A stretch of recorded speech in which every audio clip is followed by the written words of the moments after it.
Iguodala. Iguodala to Curry, back to Iguodala, up for the layup. Oh, blocked by James. Curry, one-on-one. Irving puts it up. It's good. Kyrie Irving from downtown. The three, steps back, crossover, puts up a three. Rebound James. Second. It's over. It's over. Cleveland is a city of champions once again. The Cavaliers are NBA champions. Cleveland! This is for you! Hey, Cavs fans. Welcome to a very somber episode of the Block, the Shot, the Stop. I'm Skylar Webker. He's Kevin Lynch. And we're coming after big trade news in the NBA that the Cleveland Cavaliers have traded Darius Garland for James Harden. Who? Kevin, how are you feeling? Dude, can I just I'm just gonna go for a minute. I'm just gonna do The it. floor is yours. First of all, I wanna apologize, or maybe not even apologize, give a warning to people in advance. I know we've talked in the past about trying to be the family friendly Cavs show. We used to celebrate going 30, 40 episodes in a row, curse word free. We're gonna try and start a new streak next episode because this one's gonna get away from me a bit. This is the worst day for Cleveland Cavalier fans since LeBron went to LA. Like that's the way I look at it. And put it this way, when the rumors started going out late last night, like if you're Kobe Altman or Dan Gilbert or anybody, just go on social media for a minute and see how people are reacting. And like if the overwhelming consensus is this is wild, this is unbelievable, this is another Shams got hacked scenario, maybe pull back and don't do it and rethink it. And sure enough, almost 24 hours go by and then they make it official, just to ensure it's a completely dumb trade on the Cavs part. They threw in a draft pick too, which is hysterical. And we'll get into Skylar. I want to get your initial reactions. Then we'll get into the actual Harden, the nitty gritty, the Darius part. So you give your initial reactions also.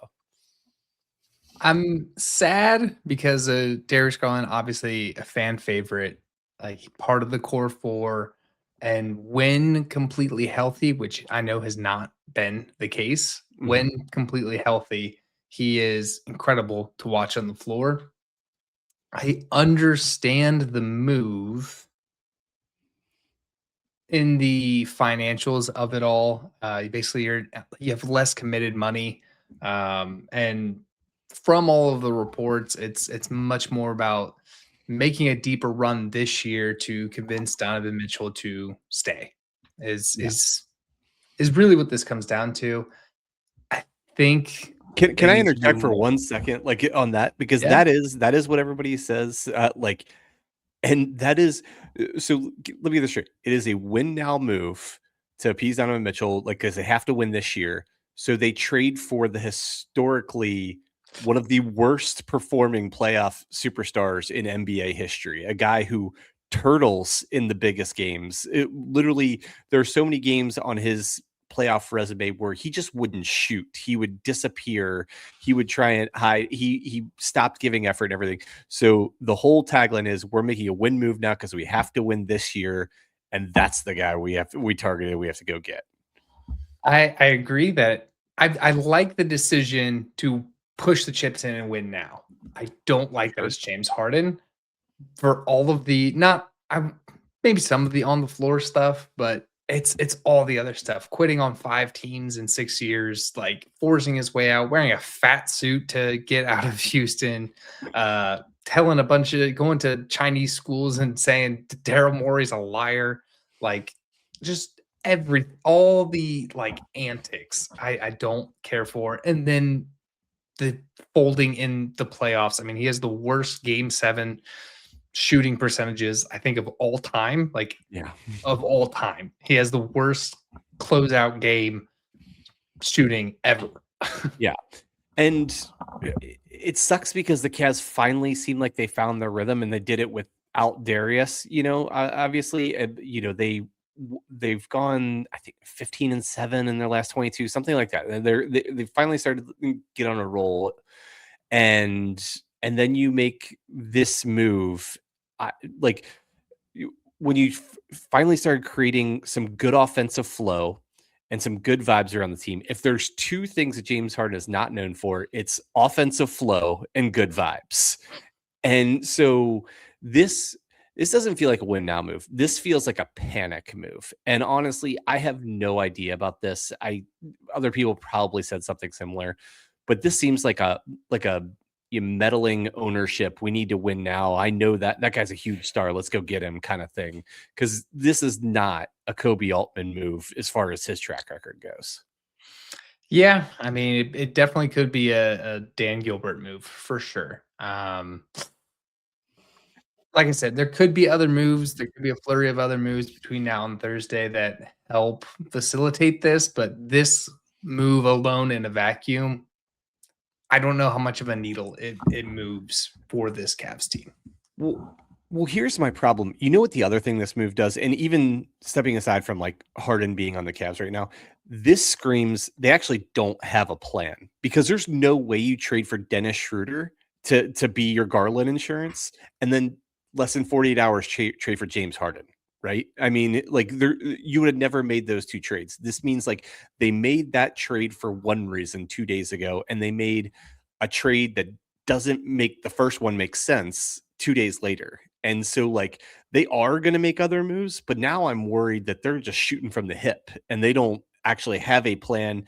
And who knows, it might end up working out, but this seems like panicked, and for as calculated as the Cavs have been for what, like 4 or 5 plus years now, being patient, drafting guys, taking, opportunistic trades with Jared Allen and Donovan Mitchell, trying to grow the team organically, trying to develop all the G League guys and that they've developed into real rotation players. And it all, like, this is the mountaintop of that like this is where it didn't get us far enough. The end game was to trade for James Harden when he's 36 in the last guaranteed year of his contract, when he just asked out for his fourth team in a row over the last like 8-9 years. At age 36, he's been incredibly durable. That's one thing you have to say about Harden, but like between his physique and his age and the number of games he's played, you can't help but like wonder like how long can that that durability hold up. Nothing about this. Not only does this trade not make sense, now it doesn't make the first trade that they made with the Kings make sense either. I mean, in some parts, I mean, they needed a ball handling guard off the bench because you weren't getting it from Lonzo, and see Craig Porter Jr. You just weren't getting enough to really push this team. I think the bench got better with Schroeder and Ellis, and I'm excited to watch them tonight as we record before that game tips off. But I don't know, man. I mean, there's got to be corresponding moves. Obviously, there's corresponding moves with something. I know a lot of Cavs fans are saying like, oh, they're going to go get Giannis, and that probably cost them Evan Mobley or Jared Allen or something. But I'm like I said, I'm fine with a all in, let's win now move. I just hate that it's James Harden.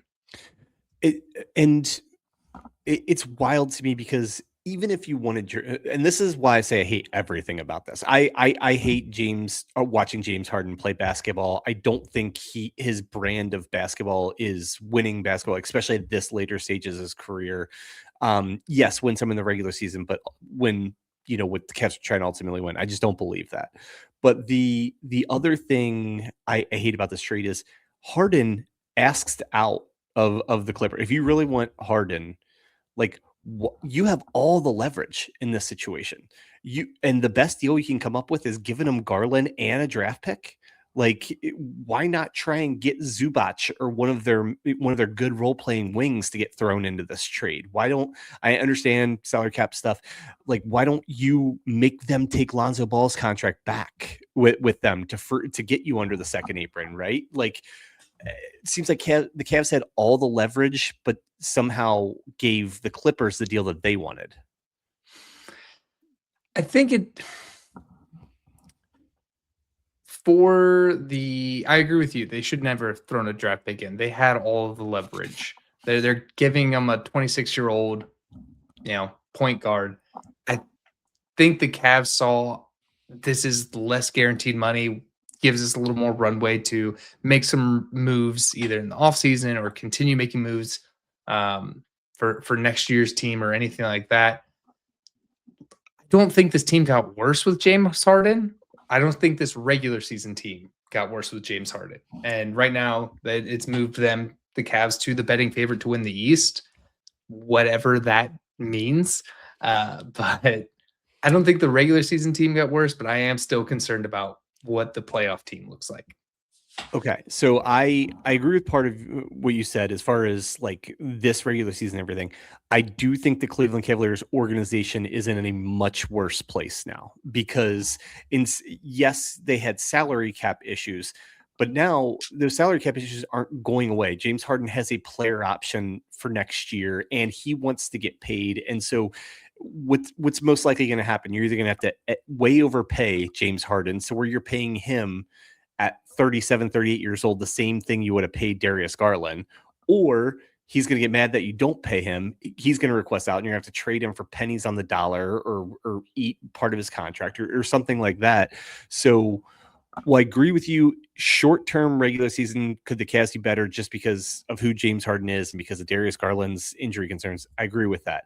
I think the Cavs organization going forward is going to be in a much worse place. I think if they were going to break up the core four, there were ways to do it to put this organization in a better place for both the short and long term. And I think they really set themselves up bad for the not even long term, but like medium to long term. Fair. I listened to Nick Wright on First Things First, and he didn't like this deal at all before it was even official. But they even called out like he's wants long-term money. He wants an extension. If I'm Cleveland, I am not doing that. Not until if we make it to the finals, sure, we can have a conversation. But there is no conversation to be had until you can prove that. And the other point that I want to question or call into question is James Harden's not the one on this team. Like it's Donovan Mitchell's the one, and then you could argue Evan Mobley's the two. Can he be okay being the 3 or even the 4 on this team? I honestly think he'd be okay with that and he'll blend in. He's always, to his credit, he always maximizes the center, the big guys that he plays with, like, setting them up, giving them lob, hitting them on the short rolls and everything.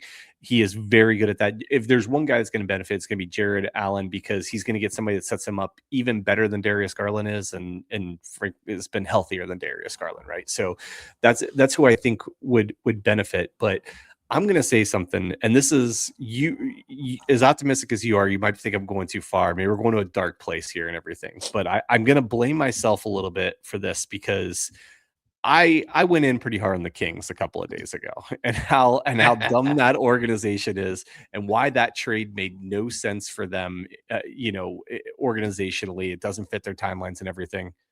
The Cavs just did that. We're the Kings fans right now. We went from having absolutely great time. 95% of being a Cavs fan the last year and a half has been really good, and maybe 75% has been really good, and the rest has been good to a few rough times. But last year was amazing. They started playing better this year. They're up to a top 4 or 5 seed. They've been streaking the last month or so. It's been pretty good times being Cavs fans the last year and a half. This feels bad. This feels like we're the dumb organization. Because I get the win now move. There are so many other players you could win now with that. I think if you're willing to break up the core 4 they could have got. And the other thing is, who are you bidding against? James Harden asked for a trade a few days ago. There was not one rumor about one other team getting involved to try and get him. And even when he went, the last few places he's went, when he wanted out of Brooklyn, the only team that wanted him was Philly because of Daryl Morey. And then when he wanted out of Philly, the only team that would take him was the Clippers. Nobody else did. And every one of those teams seems to overpay for him when they're not bidding against anybody else. And then the Cavs did it. And you could say, like, if you look at like what other teams, if you look back at like the other James Harden trades, what was given up in those trades earlier in his career when he was in his prime, teams gave up less to trade for James Harden than Darius Garland. Like, so we're giving up a better package at the, tail end of his career. And a lot of this comes from I just hate watching him play basketball. Let's be honest. Like I hate the way he plays. I hate the foul merchant stuff. Like we've talked about like liking the Cavs for playing ethical basketball when there are a bunch of players and a few teams that are real foul merchants. Now we're the foul merchants. Like it's just like I said on our socials. I hate everything about this. That's the thing I keep coming back to. Yeah, I don't know. I see some spots, obviously. I see, he is a good point guard. Very capable point guard, gets bigs involved and is durable. And we probably do win more regular seasons games. It's all the other stuff. It's the outside noise. Something that we were concerned about with Lonzo Ball coming was like his outside noise with his over boisterous family. That really hasn't proven to be a problem. But just all the nonsense. Like, I don't want the nonsense on this team. I want, good basketball. And, obviously they had to have ran this by Donovan Mitchell. Donovan had to have okayed it. There's no way they make this trade in the hopes to make him stay. Right. Yeah, no, without his permission. So that maybe there's something to salvage here. Maybe we're being pessimists about it, but happy to be proven wrong. But it's going to take a lot to prove wrong here. Yeah. And I think they're obviously very different trades, very different players and points in their career. Parts of this remind me of trading for DeAndre Hunter last year, that they traded for DeAndre Hunter when he was having his career year, right? Like everything about his stat line said either he just made a huge jump or he's having a blip high watermarks in his career. This is obviously not James Harden's peak, but if you look, he has his best numbers in 6 years, basically since COVID was a thing. And he, since about the 2021 season, the most points, the highest 2-point shooting percentage. He's always right around the same 8 to 10 assists. He's drawing the most fouls he's drawn in like 4 years, getting the free throw line. He's always been a great free throw shooter, shooting 90% again this year. But the things I don't like for the last, and those are the good things. Those are things that people are pointing out, that Harden is not only still good, but he's actually having his best year in a few years. Things I hate. He is basically for the last 4 or 5 years, he's been about a 41% field goal percent shooter. That would be the worst of, the top 6 or 7 players on the Cavs. I mean, it's not a Lonzo Ball situation, but it's but that only hitting 41% of your shots when you're taking what's he take, about 16 shots a game now. I mean, and the other thing reminds me of DeAndre Hunter. He now this year, actually the last 2 or 3 years, he's officially taking more 3-pointers than 2-pointers. Unless you're a Sam Merrill type, I don't like that. I always like to try and balance, especially as a point guard, attacking the basket with settling for threes and everything. Like I said, there are some good things about him. He's incredibly durable. He's great at running an offense. He just, oh my gosh, the ball just sticks with him so much. And he's like, and the other part of what not liking Harden for this trade has less to do with Harden. This roster does not match Harden's strengths. Harden, all you want are a one big man that you pick and roll with, and then shooting around him. That's like the setup, kind of like you had with LeBron all those years. When they're chasing all those different role players with LeBron, that's what you're always searching for. This team is not that. They have Donovan Mitchell, who's one of the best in the world at attacking the basket. Frankly, this year, up until recently, they've struggled from 3. A good portion of the team, especially the role players, had. They like to play 2 bigs. 2 bigs clogs up the lane a little bit for somebody like James Harden. I think it's not only the again going back. I hate everything. Like I hate the way Harden plays. I hate the fact that he turtles in the playoffs, and then I hate his match with the roster. I hate the fact that they do this immediately on the heels of the Kings trade, and and that's when they did the Kings trade. I just figured if they make another move, which we assume they would, it would be to get bigger again, right? To get to get more like another big wing to kind of replace Hunter, or a third big man or something like that. They didn't. They cashed in one of their biggest chips in Darius Garland and just ended up with another point guard who is a few inches taller than him, but he's certainly not helping you on defense. Then I guess that's the final thing I hate is that the Cavs finally been playing their best defense of the year. They're up in the upper half of the league in defense for the first time all year. And now you're throwing in one of the absolute worst defenders in the entire NBA into your mix, who is an absolute turnstile, he's not a good defender, and he also gives no effort. It makes them better offensively, and we talked about this Cavs team always wants to lean into the offense, but man, did they just get worse defensively. I would argue not only do they get worse defensively, I'm going along with he doesn't match what this team is. Mm-hmm. He plays slow. He plays at a slow pace. This is not a slow pace Cavs team. This is a young, athletic, get out and run team. We see how much better this offense is when they play with pace. Mm-hmm. And that's never been James Harden's game. It's always been slow. Yeah, and I was kind of running through even like the roster, like how they match up with Harden. I think a few people might benefit from Harden. Jared Allen, number one person. He will benefit from playing with Harden because the centers always do, and I think they'll be a good match. And obviously, Jared, I wish we were just talking about the game last night because Jared is career night, and I loved it, and I love Jared so much. But the other guy who might benefit is Sam Merrill. Sam Merrill, who he shoots off of movement, but also like might be able to get some more open shots from Harden. I get that. I don't think he pairs well with Mitchell. I don't think he pairs well with Mobley because Mobley is much better on the move than just being the pick and roll guy and stuff.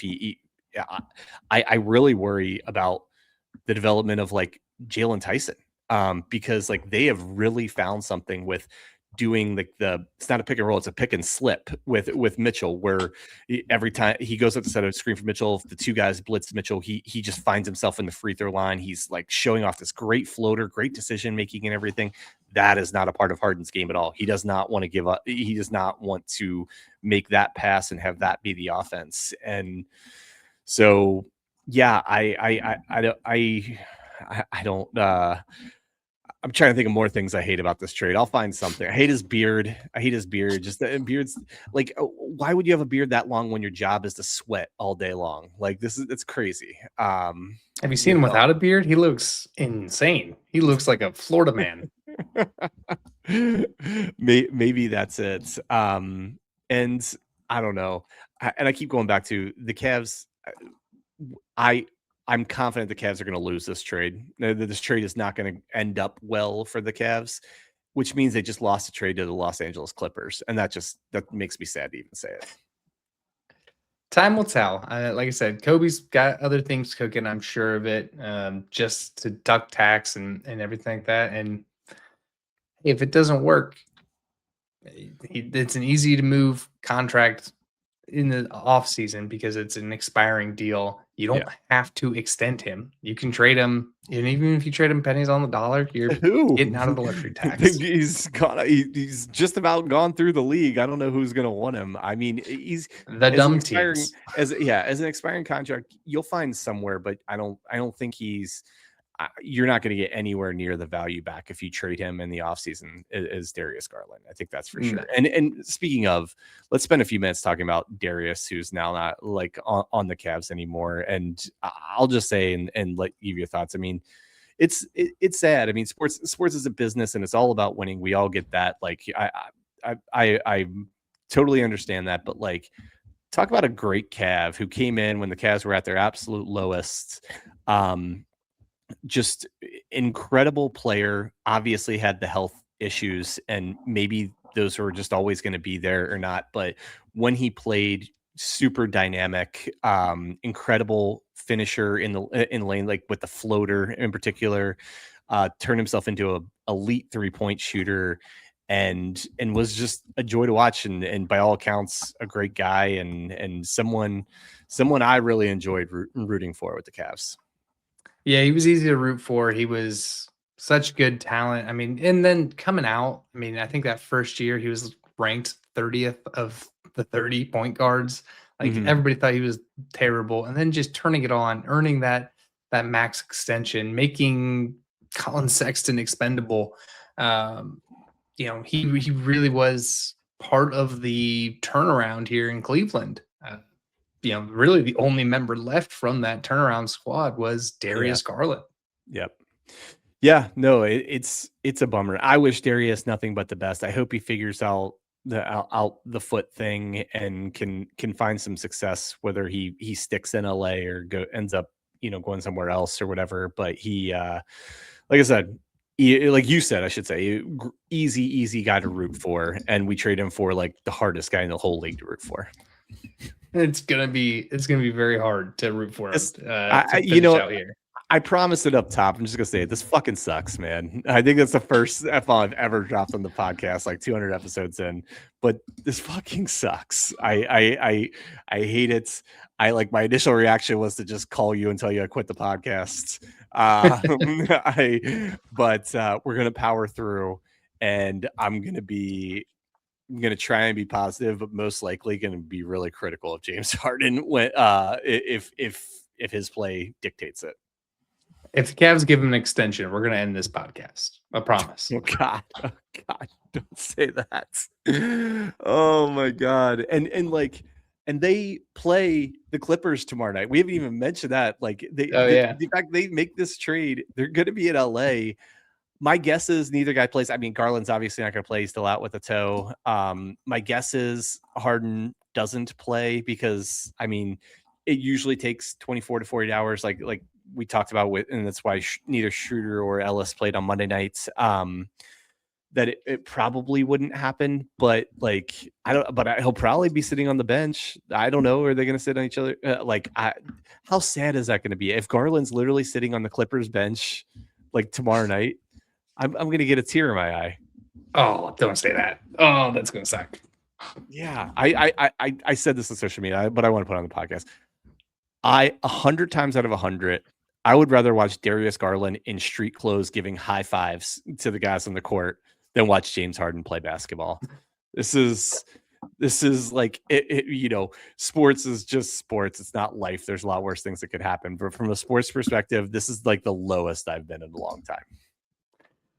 I would agree with you. Hopefully, like I said, we still got some time to make some deals that make sense and can get this team better in the playoffs. But we should say it's not going to be Harden. Harden has a no trade clause that he waived for this trade. He's going to be a Cav. He's not going to immediately turn around and waive it again if they're just planning on moving him. Now, is there a chance they move Schroeder now? I think there is. I think they might try and use him in a deal to get something else. Now that they have Harden, he still plays close to 35 minutes a game, I think. And yeah, I mean, he plays over 35 minutes a game still, and Donovan's playing over 35 minutes a game. That means even if Schroeder plays every single minute, neither of those guys are in the game. That's 24 minutes, but even that's not realistic because you're going to want, Merrill getting time at the 2 guard. You're, certainly found something with Craig Porter Jr. I mean, I certainly think he goes to the back burner now, but had one of the best games, if not the best game of his career the other nights. Like, you're going to want to play Keon Ellis at 2 guard sometimes. Like, I don't know. This is, it went from like literally a few hours ago, went from what seemed like an improving roster construction that made a lot of sense to now I look at the roster and the rotations. I'm like, I don't know what they're going to do. Yeah, it's something we'll find out, but we'll get out of here. We'll be back after the trade deadline to recap everything and recap some of the games from till then, I should say. If they trade for Giannis, we're coming back. We'll be back within the hour. Yeah, exactly. We'll see. We'll keep an eye on it. But thank you guys for tuning in. Please follow us on all the socials. Follow us on YouTube as we keep trying to grow our Cavs content. And for Kevin Lynch, I'm Skylar Wepker, and go Cavs. Fuck you, James Harden.